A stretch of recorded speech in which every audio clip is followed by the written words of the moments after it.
let's go. All right, 1 second. Right, welcome everyone. It's Manchesterunited United. We're back again. We've been off for a few weeks. Just trying to get our timetables right. We're quite busy, both Adam and I, family men, working men. So it's quite hard to get our pod up and running, when we want and how we want. So we're here now. And what a day to come back to, Adam. How you feeling, mate? Yeah, mate. It's good to be back on the pod with you, mate.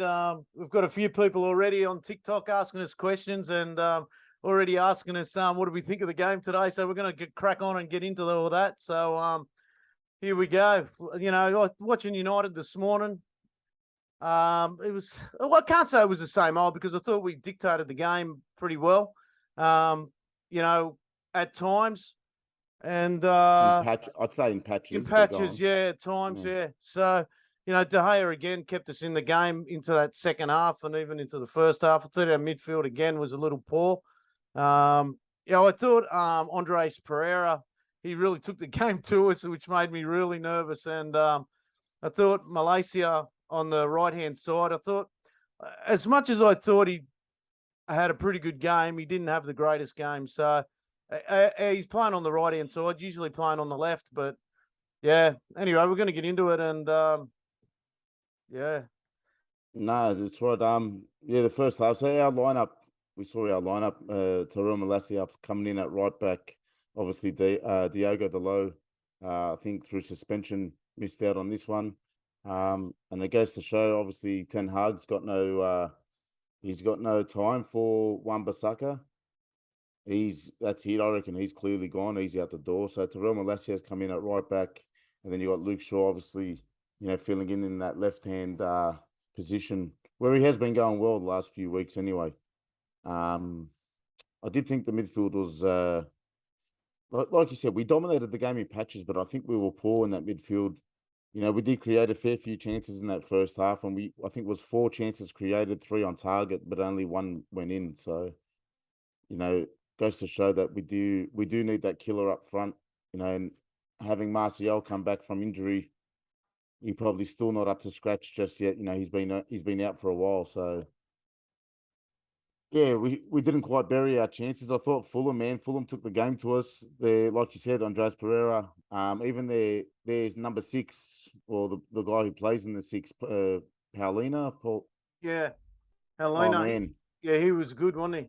Such a good player. He'd even drop in and defend really well as well. So it was really good by him. I just thought it was one of those games where we had a couple of United players there, and you knew they were going to step up, and they really did. And I thought United took their foot off, went into the game probably a little easy. I felt we got in behind them a couple of times, but again, we just didn't take our chances. So. What happened? Didn't take our chances, so yeah. Hey, you've copped the warnings for what? What? I don't know. I just thought we didn't take our chances, and Rashford was there, had a couple of really good chances. Martial had a good chance. McTominay, they had a couple of really good headers there at times to really get on top of them, but. I thought that was a strange substitution, to be honest, bringing Elanga off for McTominay. As much as I love McTominay, I'm a big fan of his, but I thought it was strange bringing Elanga off because he was quite, pacey and dangerous on that right-hand side. So it was a strange substitution, but, as you know, that's how the game goes. And obviously we were a couple of short on the bench. And then, the rest is history in terms of what happened at the end there with our man on the flag there. Aren't you glad we backed him so early? Oh, mate, yeah. Look, I'm proud of the kid. The kid took the game to him. And you can see him when he's on the sideline. Look, we're probably jumping the gun a bit, but we're jumping ahead of the game a bit here, but we're that excited for this kid. And me with youth, like I've been rorted by Greenwood, so Garnacho is my next love for the youth. So, you feel a bit hard done by, mate. All I keep thinking about is, if we had Greenwood and Garnacho in the same side, how good they would be together. And it's pretty frustrating. But, we move on from that. And this kid is just, the thing I love about him as well is he's actually creating plays. And that's what I love about him. He's actually creating plays. That the goal today, like Ericsson, we're just talking about jumping the gun on Garnacho. Ericsson again today, mate, he was that good. He gets the ball, he slides it in. It's a pity that we don't have that player up front that can work off him and score consistently, because he's just, his vision's that good. And I've said it before, if you watch him, just watch him. The amount of times he scans the pitch is incredible. Checks his shoulder. Any young person that probably listens to this pod or something like that, and when you're playing, come here, Jacob. Come here. It's just you've got to scan and check your shoulders all the time, and Ericsson simply does that. It's that good. He's come here. Here we go. We've got the kids. Jump on, boys. Yeah. He's our resident sook. What the boys think of the game this morning? They never got up. This one was pumped. Yeah, good man. It. What time's this? Manchester United. Yeah, good mate. What do you want? Yeah, so no, it was good. It's good. Like Ericsson's moving the ball around good. I thought Martinez again played well. Martinez was good. Lindelof, I thought, he didn't have his best game. No, he had a very good game, mate. Yeah. Don't talk, but no, I'm not going to talk Lindelof down. I'm not going to talk him down. No way. Anyone who thinks Lindelof shouldn't start after just because of the game against Villa is mistaken, brother. There is an absolute 100% concrete reason why. Yeah. Harry Maguire is fourth choice centre back, and Lindelof is the fill-in when Varane is fit. 100%. I'm not going to say he put on a masterclass, but he was solid today, mate. Yeah, he was. He was very good. He said, look, the goal from Daniel James was turned over there from Bruno on the sideline, and probably the worst part about that was Bruno turned it over, and he never really chased back to get it. And we started their counter-attack, so... Yeah. Started their counter-attack, Yeah, brilliant. Look, I don't want to harp on about Bruno either, but no, if you lose the ball in that position, you got to chase the freaking thing. You got to chase it. You got to put in some effort. And to Daniel James's credit, he split the defense and tapped it in. In saying that, I felt David De Gea should have, come off his line and probably dropped on the ball. So again, I thought De Gea should put his body on the line. So even for that goal, I thought De Gea probably could have done a bit better when the ball come across. So look, at the end of the day, Fulham probably deserved that. Fulham probably deserved that equaliser, to be honest, because it wasn't against the run of play. They were actually trying to they were on top of us at the time. So I find that it was a well-deserved goal. They probably should have been. It's probably hard done by for them to be 1-0 down, to be honest, because they were really taking the game to us. So that goal was probably well-deserved. And then I think from after that goal that we conceded, you just saw we've gone into our shell. Yeah. Well, De Gea made what? De Gea made probably 3-4 saves. They got what? 2 or 3 corners in a row. They started putting us under the pump, and mate, I was really worried. De Gea had to save a couple off the line. I think he tipped one over, and the corners were coming thick and fast. So yeah, we were under the pump for a while there, and they got a goal that they really deserved. That's right. And then after that, I think we sat back so much, turned over so much ball. These long balls over the top that we persisted on playing time and time again, and it just wasn't coming off. Obviously, at Craven Cottage, if the wind's blowing, man, it's blowing a gale. So yeah, you know what? That's one field. I'm not much on going thinking about other teams, but if there was a stadium I'd like to go and visit, I'd like to go to Craven Cottage, just because there's a bit of history with Australia. There's Socceroos there as well. I wonder if they still have the Michael Jackson statue at the front. I didn't even know that. Is there really? Yeah. So I don't know. Under the old owner, what's his name? Dodi Dodi El Fayed's old man. Oh, right. Yeah, yeah. Oh, Yeah, really? he was a massive Michael Jackson fan. After MJ carked it, he put Statue. a statue at the front of the stadium. Yeah, right. Far out. Yeah. Oh, it's funny. Yeah. But yeah, look, The game sort of went to shit in that period, it man. did. It Honestly, did. There I was was a so good, frustrated what, watching it. 30 minutes. Oh, I've got to admit, like, as soon as Garnacho come, I was real because the game was. People probably don't know on TikTok. It was a 3:30 kickoff, and 3:30 a.m. kickoff, and yeah, I tell you what, when it got to about before Garnacho was coming on, I actually saying to myself because we had a massive day yesterday with Nanny, and so I was pretty tired after that. I didn't get home till 8:30, 9 o'clock after being there probably from 10:30, and what do you call it? So It was a big day yesterday. I was wrecked. yeah, But I did get up at 3:30. I was up actually earlier than that. I won't have to tell you about my nightmare, but it was some night. your young fella. Oh, was your No. daughter? Your daughter's been sick. Oh yeah, she copped heat stroke from Saturday, so Oh no. Yeah. just covered the house in spew. Oh, It was lovely. excellent. Yeah. So yeah, I was ready. I was ready to pull the pillow up and go back to sleep. And then I was keeping one ear open. And as soon as I heard Garnacho was on, that was it. I was up. I knew he was going to create something.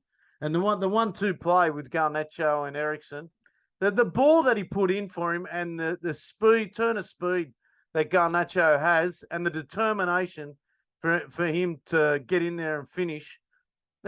People are underestimating that goal, how hard it is to finish that. That was on such a good angle, mate. That was absolute quality finish. Oh yeah, it was top finish, man. You know, once that kid gets on the pitch, man, he's creating a spark. Yeah. And it did take him, you know, a couple of games to find that confidence and understand that the boys have the you know, the team around him have that trust in him to create that spark. Yes, mates. What do you want? You want to do it? I don't know what he wants to do, eh? It's all right, mate. Just get him on. So this is the reason why we can't get on all the time. The kids always want to do shit. Look at Emad. He's doing a pod, being a father at the same time. And we just bring him over in his chair. You want to sit with Dad?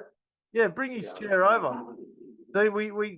It's like Emad and I, father and mother, when the brides aren't around. So you guys on TikTok, this is what we need. You should be giving us stuff here.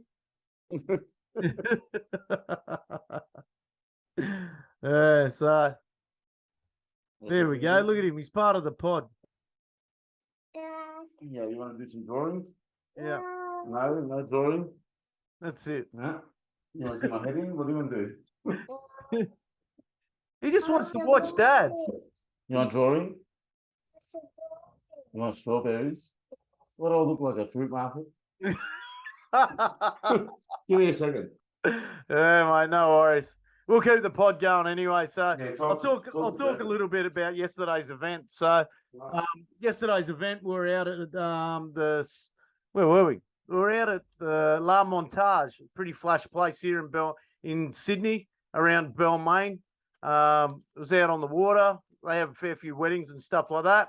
And the Sporting Lisbon Supporters Club here in Sydney, they have an event every year, and they're celebrating their 23rd anniversary.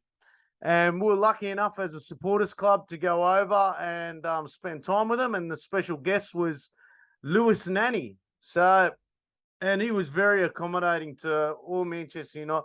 How many Manchester United supporter club members were there? I think there was 10 or 11 of us that went. And the rest were all Sporting Lisbon people, supporters. Absolutely fantastic. Food was awesome. There was no problems with getting signatures from Nanny. He came up. They had a bit of a chat to him, spoke about his... I was lucky enough to have a chat with him about the derby in 2011, where he scored a goal and then set Wayne Rooney up. So it was really good. He's a really down-to-earth guy. The reason why he's in Sydney at the moment, he plays for Melbourne Victory. So they've brought him up for this function. So It was an unreal function. We had a lot of fun. Emad was there with us. He Yeah, got Dad. signed. Yeah. Yeah, so it was a really cool event. So yeah, we had a great time. My TikTok's lagging hard, eh? Yeah, it's all right, mate. You're clear on this end. Just keep going with you. It's fine. Yeah, so we had a great time. We spent probably 5 hours. I'm gonna jump off it and then throw me back on it. Yeah. So how long do you reckon we spent with him yesterday? 5 hours? 4.5 hours? Mate, it was unreal. We had auctions as well. A couple of the jerseys went for about 7.5 grand. I think another one went for about 3.5, which was good. So they made a lot of money for charity as well. Throw me back in there, bro. Yeah.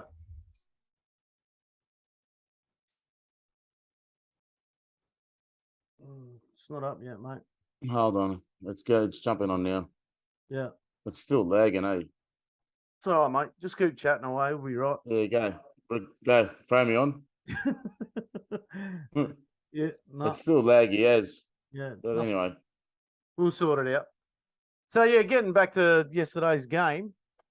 So, for me, man of the match yesterday.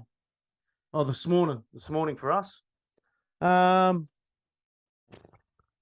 don't know. It's a hard one. Garnacho was the one. I'd have to say Ericsson, maybe. Ericsson played well again.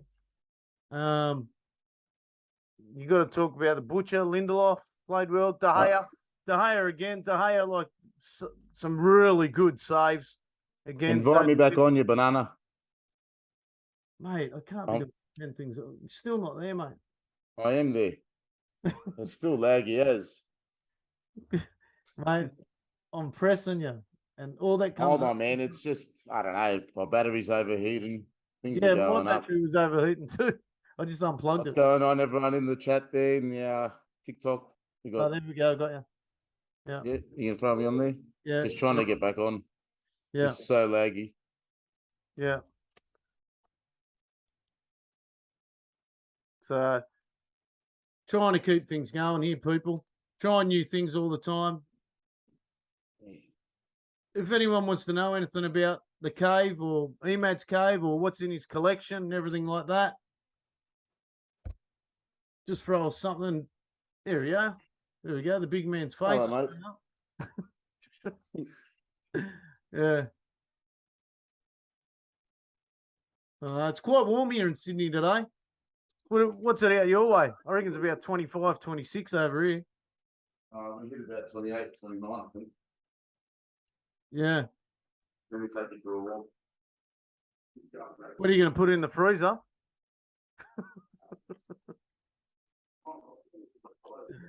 The kind of things we go through.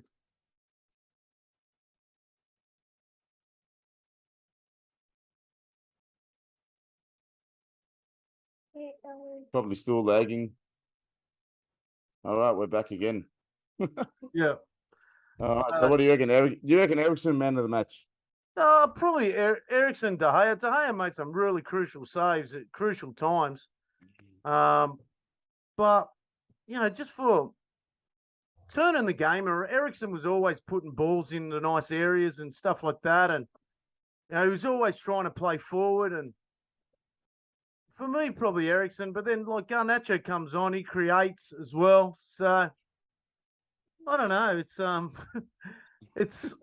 a tough one today because at times we weren't the best, and other times we did create a lot of good chances. So I don't know. I'll say Ericsson for me today, even though Garnacho got the winner. So yeah, yes. Okay, he didn't mean it. It was an accident. Yeah, of course you can go get some water. There's another one. Yeah, Emad's got kids everywhere, and he's got another one on the way. This one's I can send him on loan. This one. He's not coming to my house. Yes, buddy. Anyway, I'm talking to Adam. That's what I'm doing. Let's say hi, Adam. Hey, bud. Let's get on to Ronaldo. Maybe he wants to talk about Ronaldo. Yeah, let's get on to Ronaldo because look, It's the big ticket item now, and obviously that's the only thing that's going to make the headlines. And Yeah. it's disappointing because this is what, second time this season that's happened now. Yeah. I'm talking in the season where United have come off the back of a good win, and he's stolen. Can you get his water bottle, please? And he's stolen. It's so hard, bro. This is why we don't do pods no more. All right. What was I saying? Ronaldo, he's done it twice this year. Yeah. So obviously the game against Tottenham, 2-0 victory. We dominated that game. We played really well. And now he's done that again. A hard-fought victory, last-minute winner in stoppage time. And now, obviously, this interview that he's done with Piers Morgan wasn't recorded overnight. This one was done a while ago when he said he was going to do a tell-all interview. And yes, mate. You I just gave you strawberries. You want more strawberries? Okay, I'll order. Okay. Anyway. What was I going to say? Jesus. Right. Let me get back to it. So yeah, this one, last minute winner. We've and then might have been an hour after full time. And extracts from the interview with Piers Morgan has made its way to social media. And he's pretty much just stabbed the club in the back, if you're asking me. He's done the betraying here. Yeah. Not anyone else. He's ripped Garnacho off a bit of fame and right there. Like it's Stolen the limelight. Yeah, it's an absolute disgrace what he's done. Yeah. Tell me your thoughts, man. Tell me what you think about the whole ordeal, because I know you weren't happy with it when he kicked up a stink at the start of the season in pre-season, and then it's carried on quite a bit throughout. So tell me what you're thinking. I'm not going to name call him or anything like that, because everyone knows the way I feel about him, and it just proves my point more. It just proves it more. It's so immature what he's doing, and it's just everyone. Look, I'm the first one to say I got 5 or 6, 7 jerseys of Ronaldo's in there, right? I love the guy. The guy's an absolute genius on the pitch, but he fucking ruins himself off the pitch. Like it's just the last 2 years. I'm sick of hearing it. He scored this many goals. He saved us. Blah blah blah. If it wasn't for a guy named David De Gea, he wouldn't be scoring the goals that he was able to score last year. So get that through your thick heads. The other thing is, like you said, it was a pre-recorded thing. And to bring it out just after, well, it was probably a couple of hours after the finish of the game, to take the limelight away from young Garnacho is an absolute disgrace. And, it just shows his lack of class, if you ask me. Just lack of. And to go and blame Eric Ten Hag for it, you're absolutely kidding yourself. The guy has backed you. The guy has said he wants to work with you. The guy has given you time off for the unfortunate circumstances with your child. He made you captain 2 games ago, totally against everything that I believe. You got suspended. You came back. You were captain. You are absolutely kidding yourself if you think Eric Ten Hag has disrespected you. You're an absolute joke. He comes out maybe behind closed doors he does. He doesn't. But out in the media, he's absolutely backed him all the time. He gave you the time. He was the first one to go and say, I want to find a Champions League club. He was the first one. Has he got short memory or what? In January, he wasn't on the tour that we were on because his agent was out looking for a fucking club for him. Like, give me a break, man. They're absolutely taking the piss. 100% right, man. Look, just for the sake of it, I'm going to excuse the preseason, right? Because he did have that, drama with his family. Obviously losing a kid isn't easy, and he didn't really have a lot of morning time towards the end of last season. He pretty much, came back the following week. So I'll excuse the preseason, but then can you stop doing that, buddy? Yeah, do you want it? What do you want? You Anyone want that's this a one? babysitter on TikTok, we're looking to hire Yeah, someone. do this. Look, Emad, when we do our podcast. yeah, punch some holes in your fingers or something. There you go. So I'll excuse the preseason part, but then when they've gone back to the United Kingdom, they've gone back to Manchester, and he's played his first preseason match against that Spanish side, I think it was. Yeah. And then he got hooked at halftime, only because of match fitness, nothing else. What's he going to do? He leaves the stadium, right? Yeah. And then throughout the whole transfer window, his agent out there is twerking his ass off, trying to get him another club, right? But he also forgets the interview he done the season before when we bought him. Right? Yeah. I'm here to help the club. I'm here to bring the club back up to where they belong, and yada yada yada. We've heard all that shit before, right? And then the game against Tottenham, your team's winning 2-0 against one of the big six. We're dominating. We're playing good football. We're actually one of probably, and everyone said it. It's the performance of the season so far from United. Then the manager comes and asks you to come off the bench and come on as a sub, and you refuse. And there's footage to show that you've refused to come on, right? You've waved your finger at him, and then you've gone and stormed down the pitch and up the tunnel like a child and thrown your tantrum in the dressing room. And then to come out with this, we all knew there was an interview coming. I've got no drama with the interview. I honestly don't. I've got no drama of what's being said in the interview. And I'll tell you why. It's because everything he has said in this interview is based off had he gone to another club, had we sold him, had we found another club for him to go to, and then this interview would have dropped. But no one wants you, mate. No one wants to buy you. No one wants to pay your wages, right? So then on the final game before the World Cup, the final club game before the World Cup, obviously all European competition is coming to a pause for a month, right? This is a clear indication telling me he won't be back after the World Cup. No. To allow this interview to go to air or the preview to go to air and Piers Morgan to say it's coming out Wednesday or Thursday, that's it. You're done, mate.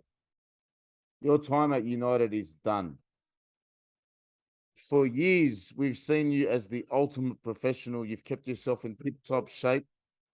You've been at the peak of your powers, top of the game, the GOAT for so long. But you're not really the ultimate professional. Hell no, man. You're never the club man. You're never the team player. It's always about you. And I said this from the start. And I said this when we signed him, that he was going to change the dynamic for the of the squad and of the team, and not in a good way. And we saw that last season. Yeah, you scored 24 goals, but you scored 24 goals for you, for no one else. Oh, he took us to 6. What did that get us? Show me the trophy for 6.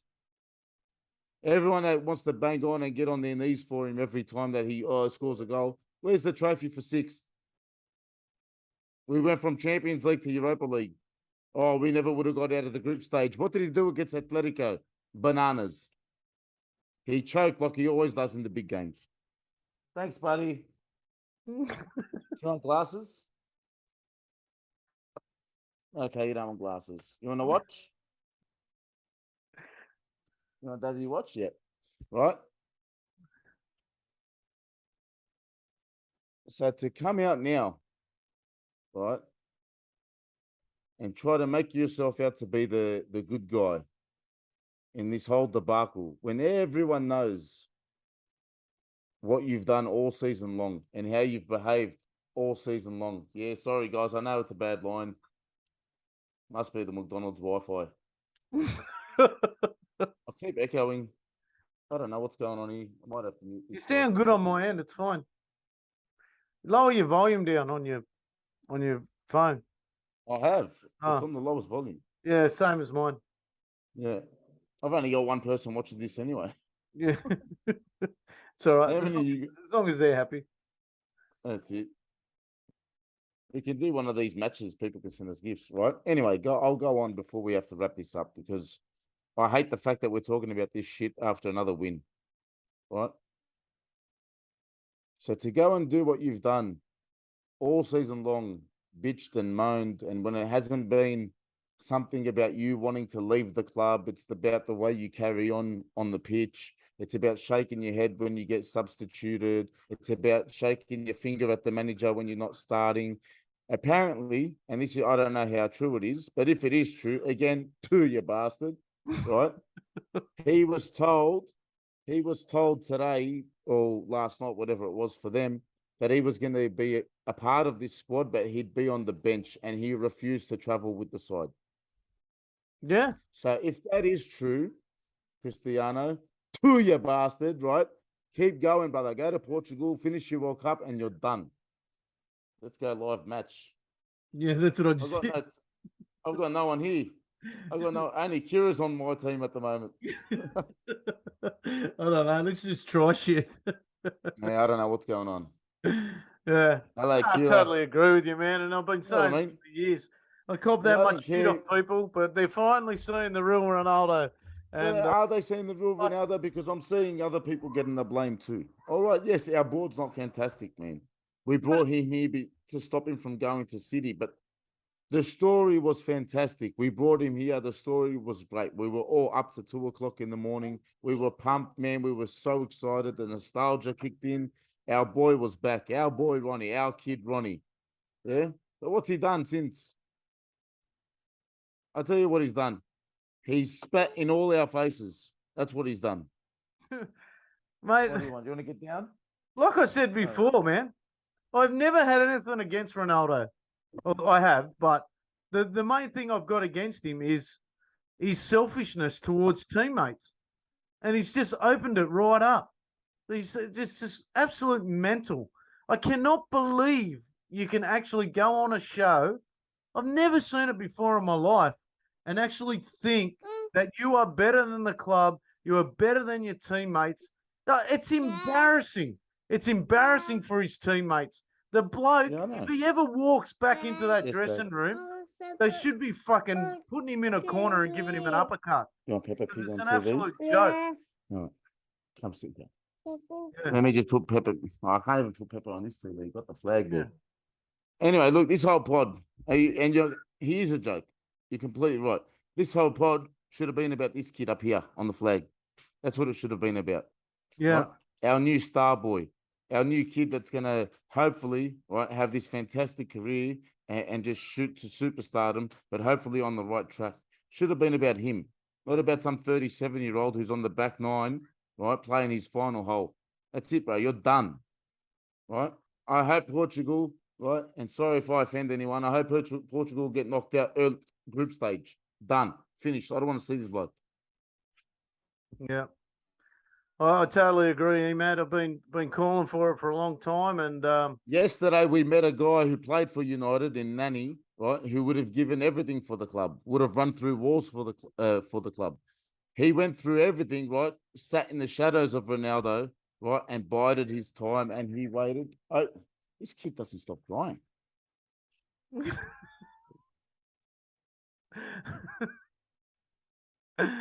Oh, mate, what a pod this is. 2 minutes 30 left. And I'm back. you're back. Right?